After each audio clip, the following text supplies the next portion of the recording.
Hi everyone, let's start with the lesson rate. When we talk about the lesson rate, we are actually going to talk about how the speed of a vehicle, how the time is being taken for a vehicle to travel, and about the distance time graphs and volume and capacity related to the timing parts. So let's see, starting with the rate. When we talk about rate, the first part that we must know is about the uniform speed. Now let's see what is the definition of a uniform speed. If the distance travelled by an object in motion is a constant per unit of time, it is called uniform speed. Okay, now take this down, and now let's see. When we go in a vehicle, we know normally we can't use the same speed. But that's why now for an example we can see when we go in a highway.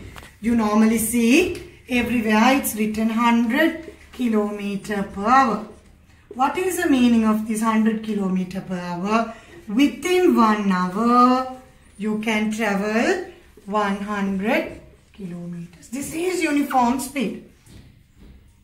Got it? So then, normally when we go, we can't make it. But most of the time when we go in highways, we can keep as a constant speed. So that is called a uniform speed.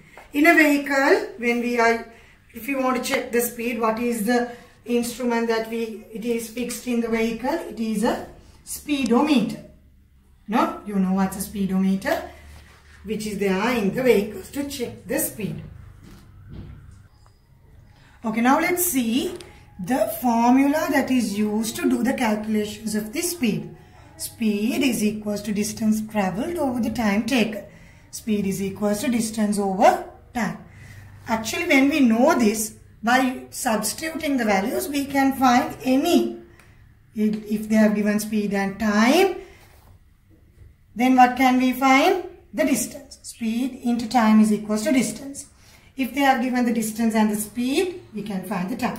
So these are like optional formulas, but only using this S is equals to D over T, we can do any of the sums related to this.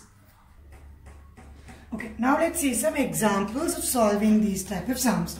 See example 1. Calculate the speed if Amal travels 150 kilometers in 2 hours. What is the formula? Speed is equals to distance over time. Now what is the distance? Distance is 150 kilometers. Within how many hours? 2 hours. So we get the speed's value. Therefore, S is equals to 75 kilometer per hour.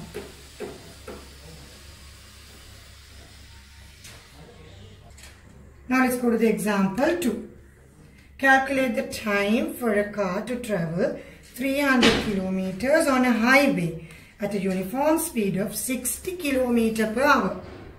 That means once again speed is equals to distance over time. Now they have given us the speed, we substitute it. 60 is equals to distance is 300 over t. We know we can bring the t to this side and then downwards. Therefore what happens? T is equals to 300 divided by 60 will give you 5 hours. Okay, now let's go to the third example, which is quite different than what we did previously. See the sum. Calculate the distance in meters if John travels at a uniform speed of 48 km per hour, covers 45 seconds. Now the speed is given in kilometer per hour, but the question they are asking the distance for 45 seconds. So when we have a sum like this way, we normally don't use the formula. We come with the speed.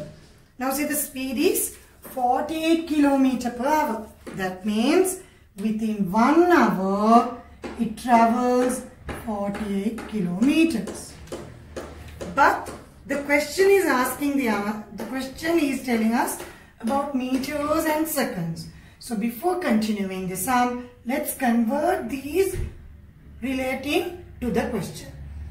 1 hour means how many seconds? 1 hour has 60 minutes.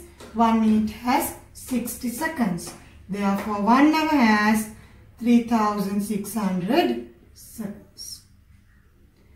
Then, within 3600 seconds, how many meters will it go? 48,000 meters. So, within 3600 seconds, if the car is traveling 48,000 kilometers, let's see for 1 second. 1 second, how do we find? 48,000 divided by 3600. The question is asking about 45 seconds. So what do we do? 48,000 over 3600 into 45. You can cancel it. 12 times 3, 12 times 4, 3 times 1, 3 times 15. Therefore, the car will go how many meters? 600 meters. Hope you understood. Okay, now write all 3 examples in the writing book, and then exercise 22.1, question number 1 to question number 7 attempt it.